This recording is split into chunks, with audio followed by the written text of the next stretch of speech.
Hello दोस्तों, एक बार फिर स्वागत है आपका हमारे इस चैनल पर। मेरा नाम है वरुण और हम बात कर रहे हैं इतिहास की। आधुनिक भारतीय इतिहास में हमने अंग्रेजों की बहुत ही विस्तृत तरीके से बात कर ली है। उनकी नीतियों की अभी हम चर्चा कर रहे हैं, जिसमें एक प्रमुख नीति है जिसपे हर बार आप सभी लोग बहुत अच्छे से जानते होंगे, लेकिन फिर भी डिस्कशन जरूरी है क्योंकि हम यहाँ सीखने को है। और हम यहाँ बात करने वाले हैं ब्रिटिशों की जो व्यपगत का सिद्धांत जिसको कहा जाता है या डॉक्ट्रिन ऑफ लैप्स कहा जाता है, उसके बारे में।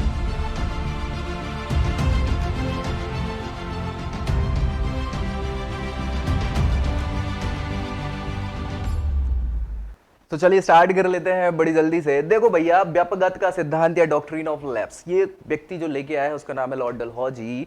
1848 में भारत में गवर्नर जनरल बन के आता है ना। बहुत सारे अच्छे काम भी करा है, ऐसी बात नहीं है, लेकिन अच्छे काम किसी काम के नहीं होते हैं जब प्रमुख काम जो कुछ ऐसे काम कर दिए हों जो आपकी अच्छाई को ही कम कर दें। सो उसमें एक व्यपगत का सिद्धांत बहुत इंपॉर्टेंट है। देखिए हुआ क्या, एक पृष्ठभूमि पे हम डिस्कस कर लेते हैं। सबसे पहले पृष्ठभूमि मतलब ये है कि उस समय तक हम एक बार फिर से बैक में चलते हैं थोड़ा सा, क्योंकि बहुत सारी वीडियोस पे हमने डिस्कस कर लिया है। तो देखो भाई, ये भारत है उस समय का, है ना। अब उस समय का भारत क्या, अभी का भारत ये है, और उस समय का जो भारत हुआ करता था वो ये हुआ करता था, ठीक है। सो अंग्रेजों ने बंगाल को जीत लिया है। कब जीत लिया है? 1765 में फाइनली इनके हाथ में बंगाल आ गया था, ठीक है। बंगाल के बाद इन्होंने मैसूर वाला जो क्षेत्र है ये, इसको भी जीत लिया था। कब जीत लिया था? 1799 में इनके पास ये आ गया था, ठीक है।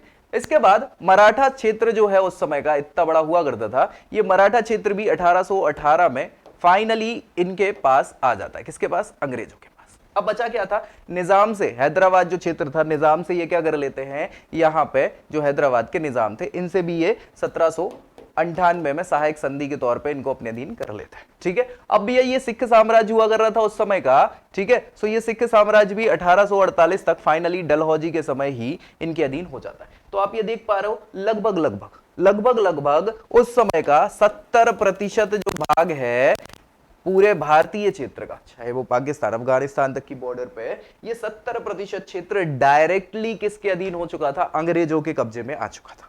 70% क्षेत्र इनके कब्जे में, बाकी का 30% क्षेत्र जो है वो बचा है। अब लॉर्ड डलहौजी 1848 में जब लॉर्ड डलहौजी भारत में गवर्नर जनरल बन के आते हैं, तो इनका दूसरा एक बहुत ही महत्वाकांक्षी काम था साम्राज्य को बढ़ाना। इनकी इच्छा ये थी कि जो बचे कुचे भाग हैं उसको भी हम क्या कर लें, उसको भी भारतीय क्षेत्र को अंग्रेजी राज्य के अंदर मिला लें, ठीक है। कोई दिक्कत परेशानी? तो इसके तहत हुआ ये कि भारत में देखिए, अभी तो हम राज्यों के नाम से जानते हैं भारत को, पहले ये राज्य जो है वो कैटेगराइज्ड हुआ करते थे, ए, बी और सी राज्य हुआ करते थे, ठीक है। सो उस समय डलहौजी के समय 1848 तक 3 प्रकार के राज्य हुआ करते थे, स्टेट ए, बी और सी, यानी का, खा और गा, ऐसा हिंदी में बोलते हैं। सो ए स्टेट वो हुआ करती थी जो डायरेक्टली किसके अधीन है? ब्रिटिश शासन के अधीन है, उनको ए स्टेट कहा जाता था। बी स्टेट ऐसी स्टेट हुआ करती थी जो सहायक संधि के थ्रू इनडायरेक्टली, मतलब राजा तो वहां पे भारतीय है लेकिन शासन की व्यवस्था किसकी चल रही है? अंग्रेजों के हिसाब से चल रही, तो बी स्टेट हो गई। सी स्टेट बची है। कौन सी सी स्टेट है? वो ये जो पूर्णतः अंग्रेजों के अधीन नहीं है, पूर्णतः क्या, बिल्कुल भी अधीन नहीं है। सो ऐसी सी स्टेट है। अब देखो, आपकी ए स्टेट तो डायरेक्टली हमारे अधीन है ही, उनसे तो कोई समस्या है नहीं। बी स्टेट भी ऐसी कुछ है जिनको फिर भी डायरेक्टली इनडायरेक्टली हमारे अधीन ही है। अब सी स्टेट्स कुछ बची हुई है ना, उनका तो हम अभी कुछ कर नहीं सकते, उनके लिए प्रयास जारी है। बी स्टेट पूर्णतः हमारे अधीन नहीं है। क्यों? क्योंकि सहायक संधि है और कुछ है। तो ऐसे क्षेत्रों को पहले तो डायरेक्टली हम क्या कर सकते हैं? अंदर मिला ले अपने अंदर। तो यहीं पे उसके दिमाग में कुछ तूफानी आया, जिसके तहत हमने देख लिया है कि अवध को उसने कुशासन के आरोप के तहत क्या कर लिया था? मिला लिया था ब्रिटिश राज्य में। अभी ऐसे कुछ और छोटे छोटे राज्य हैं जिनको जबरदस्ती किसी ना किसी पॉलिसी के तहत इन्हें क्या किया? हड़प लिया गया राज्यों को और मिला लिया गया ब्रिटिश राज्य में। इसी को बोलते हैं हड़प नीति भी। साथ ही साथ व्यपगत का सिद्धांत कहते हैं, डॉक्ट्रिन ऑफ लैप्स कहते हैं, जो लेके कौन आया? लॉर्ड डलहौजी भारत में लेके आया। तो चलिए पृष्ठभूमि समझ में आ गई कैसे कैसे। पहले सतारा को, सबसे पहला जो राज्य होता है सतारा, उसको ये व्यपगत के सिद्धांत के तहत मिला लेते हैं। और आखिरी होता है क्या होता है? ग्वालियर। हम करेंगे डिस्कस, सारी चीजों पर डिस्कस करेंगे। तो ये बैकग्राउंड आपको समझ में आएगा, पृष्ठभूमि समझ में आएगी। चलिए वापस चलते हैं, अब देख लेते हैं व्यपगत का सिद्धांत एक साम्राज्य को बढ़ाने में, यानी साम्राज्यवाद को बढ़ाने में समर्थक उपागम था, उसका समर्थन करने वाला यह सिद्धांत हुआ करता था। इसका उद्देश्य भारत में ब्रिटिश राज्य क्षेत्रों का विस्तार करना हुआ करता था।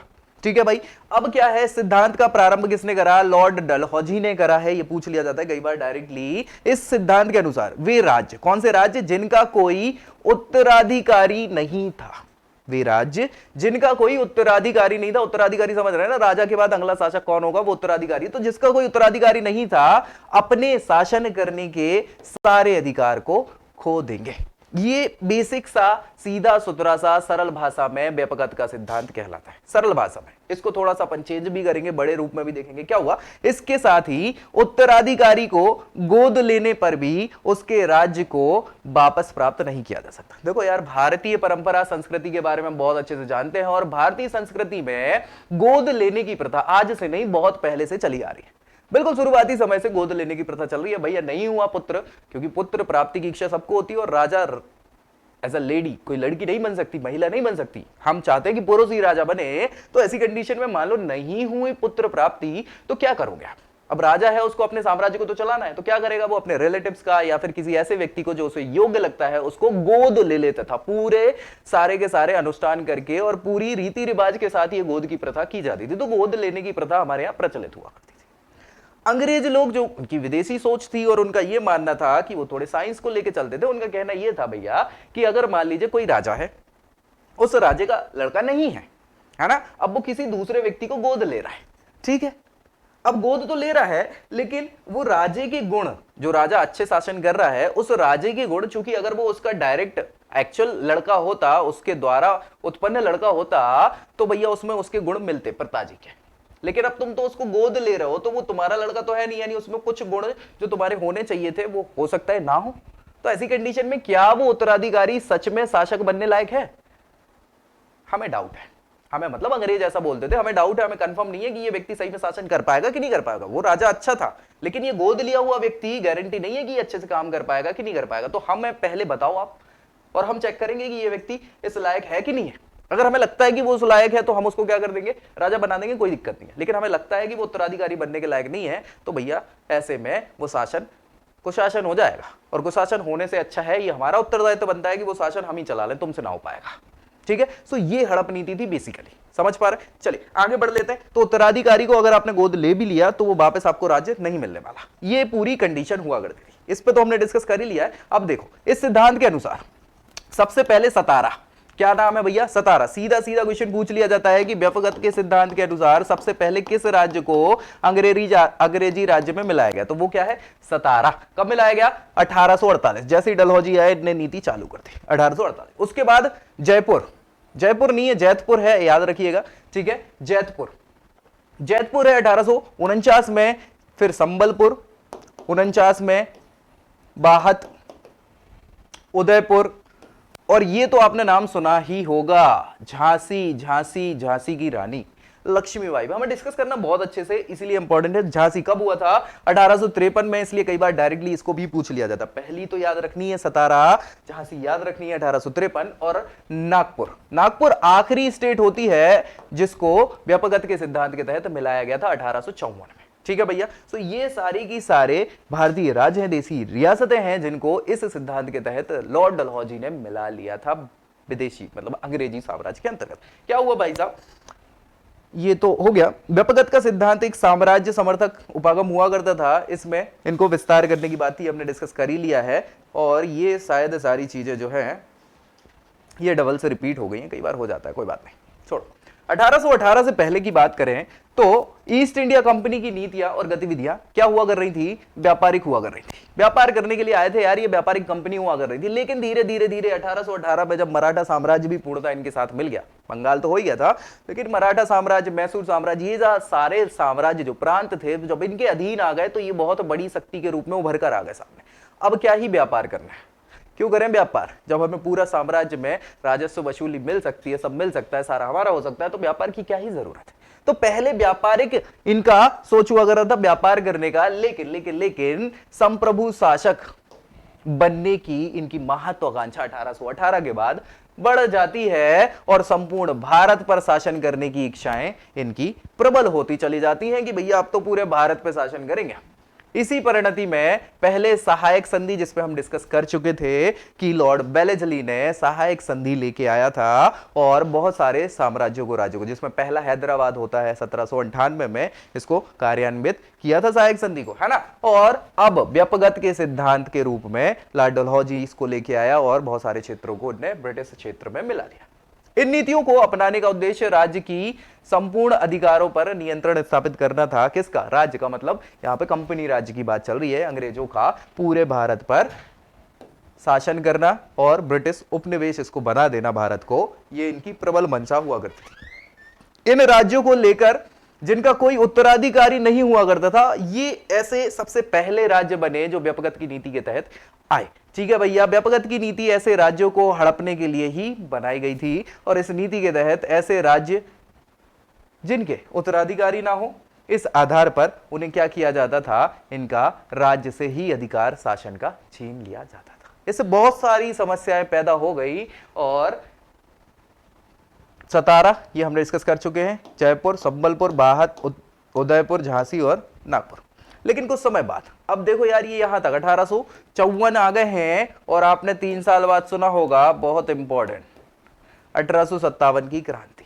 तो एक बहुत ही इंपॉर्टेंट कारण इनमें से ये भी है व्यापगत का सिद्धांत का, 1857 की क्रांति का, कि बहुत राजे रुष्ट हो गए थे किससे? अंग्रेजों से। जबरदस्ती आपने शासन छीन लिया है तो ये लोग क्या करेंगे, अब विद्रोह तो करेंगे। सो ये भी एक बहुत बड़ा कारण हुआ करता था। ठीक है, लेकिन कुछ समय बाद इस नीति के प्रावधानों के कारण जनता में क्या हो गया, गुस्सा पैदा हो गया और उड़ीसा के महान क्रांतिकारी, कौन है भैया? सुरेंद्र देसाई। क्या नाम है? सुरेंद्र देसाई। इन्होंने व्यापगत के सिद्धांत पे विरोध करना चालू कर दिया और आगे चलकर ये 1857 का भी कारण बन जाता है। तो भैया व्यापगत का सिद्धांत बहुत इंपॉर्टेंट है। कौन लेके आया? डलहौजी लेके आया। कब स्टार्ट हुआ? 1848 में चालू हुआ। सबसे पहली स्टेट सतारा हुआ कर रही थी, आखिरी कौन सी हो रही थी? नागपुर हो रही थी 1854, झांसी 1853। और इसी के कारण 1857 में जो राजे महाराजे हैं, इन्होंने बढ़ चढ़कर क्या किया?